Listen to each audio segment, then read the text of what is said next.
So there's an app in China right now that's making millions of dollars by asking people one simple question every 48 hours. Are you still alive? Like literally, I'm not joking. It's called Are You Dead?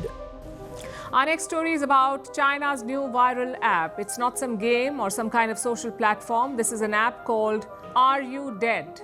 Are You Dead? And if the name sounds morbid, wait till you hear the purpose. And if you don't tap a button to confirm you're breathing, it sends an emergency alert to someone saying you might be actually dead. Sounds insane, right? But millions of young Chinese people downloaded this thing in just a few weeks.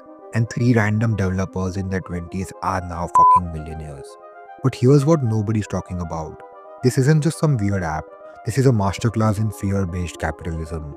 And it reveals something quite really dark about where we are all headed.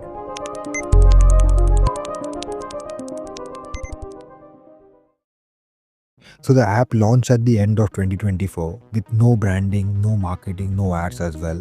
Just a brutally simple idea. You check in every 2 days to prove you are alive. Like if you just miss 2 check-ins, your emergency contacts gets notified. And in January 2025, it literally exploded. The app quickly became the most downloaded paid app on China's application store and is now spreading internationally. Now you're probably thinking, who the hell would download something like that? Well, here's the real thing.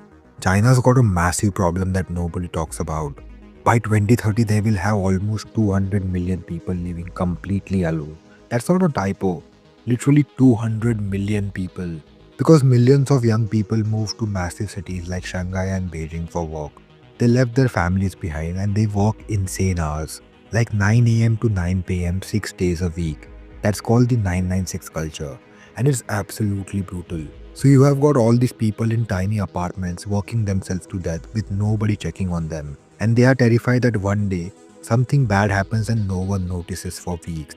That's the fear this app is selling, and business-wise, it's fucking genius. Because if you actually look at this app doesn't solve loneliness. It doesn't connect you with any people here. It doesn't build community as well. All it does is send a notification if you stop tapping a fucking button. But psychologically, that's quite enough. It gives people peace of mind and people will pay for that peace of mind. This is what I call the band-aid business model. You don't fix the problem, you just make it slightly more manageable, and that's way more profitable than you think. And if you actually stress on this point, solving urban isolation in China would require restructuring entire cities, changing work culture, rebuilding entire communities as well. That's very expensive and complicated.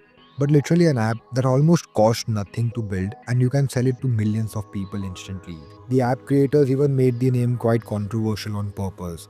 Because in Chinese culture, talking about that is bad luck. People hate the name, but the controversy made it go fucking viral.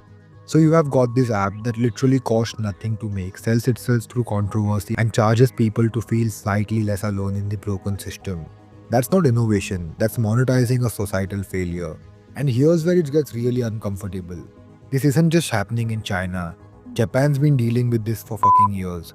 They even have a word for it, kodokushi. People who die alone and aren't found for weeks or months. There's literally an industry built around cleaning up those apartments. And also the UK appointed a Minister of Loneliness in 2018 because it's that bad. Studies literally show that loneliness is as deadly as smoking 15 cigarettes a day. So we are actually all heading in the same direction. We build cities that prioritize efficiency over people. We normalize 60 to 80-hour work weeks. We also replace face-to-face conversation with screens. And now we are at the point where someone can make millions selling an app that just asks if you are dead yet.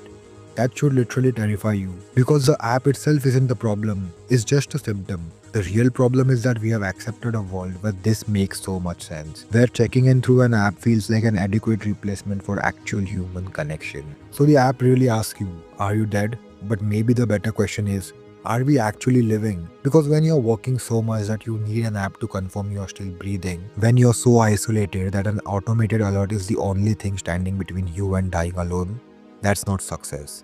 That's a warning sign. The creators say they might change the name because it makes people quite uncomfortable. But the name isn't the problem here.